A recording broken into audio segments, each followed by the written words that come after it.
Hello guys, welcome to my mini blog. आज म सुदूरपश्चिमकै एकदमै पपुलर र मेरो फेभरेट आइटम बनाउन गइरहेकी छु। खसी काटेपछि छुटाउनै नहुने आइटम खसीको पचोलको रेसिपी आज म यस भिडियो मार्फत देखाउँदैछु।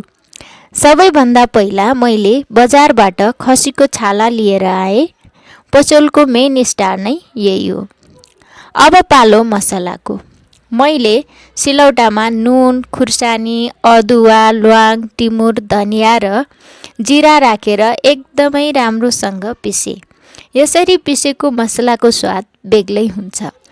अब खसीको छालामा मैले सिलौटामा पिसेको मसला, बेसार, जिरा पाउडर र शुद्ध तोरीको तेल हाले।